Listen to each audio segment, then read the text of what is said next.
Donc, dans cette vidéo, on va découvrir la différence entre les ventes imprimées et les ventes non imprimées dans le système Pulsagram. Donc, Pulsagram qui est la solution tout en un logiciel pour vous permettre d'informatiser et de contrôler l'ensemble des activités de votre entreprise. Donc, la différence entre les ventes imprimées et les ventes imprimées.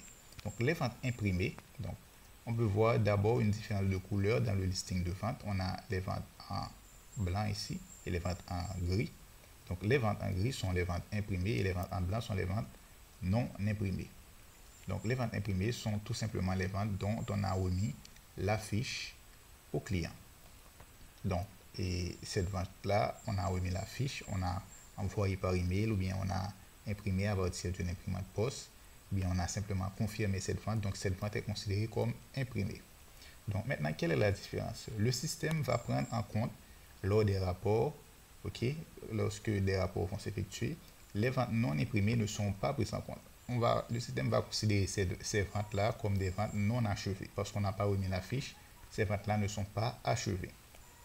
Donc, ce sont les ventes qui ont été imprimées.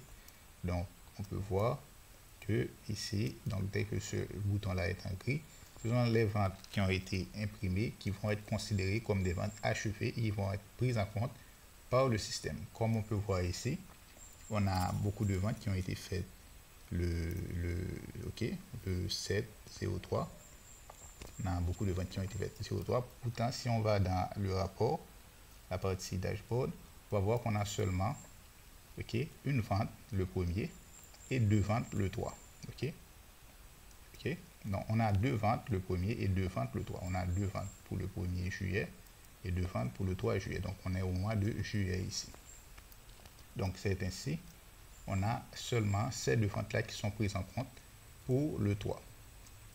De même que quand la vente n'est pas encore imprimée, elle ne va pas affecter le stock des produits. C'est-à-dire, s'il y avait un produit qui avait une quantité 9, par exemple, on a vendu 4, tant que la vente n'est pas encore imprimée, le stock ne va pas être diminué à 5. C'est-à-dire, le stock ne va pas être soustrait des 4 produits vendus. C'est quand la vente est imprimée que le stock du produit va être soustrait.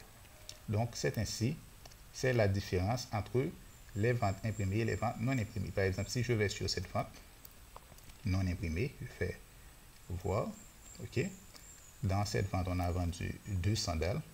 On a vendu on a fait 2 locations de génératrices. Donc, ces produits-là, on a combien on a en stock? On a 16 sandales. On a 984 locations de génératrices. Donc, c'est un stock d'exemple. Donc, si on va simplement imprimer cette fiche de vente, bien on va simplement envoyer par email, on va imprimer ou bien on va confirmer cette vente, on va finir. On va simplement cliquer sur finir.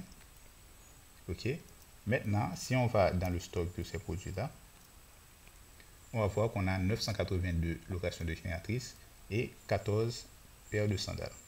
Donc, c'est juste pour voir que tant que la vente n'est pas encore imprimée, n'est pas prise en compte par le système, c'est comme si c'est une vente, donc c'est une vente inachevée.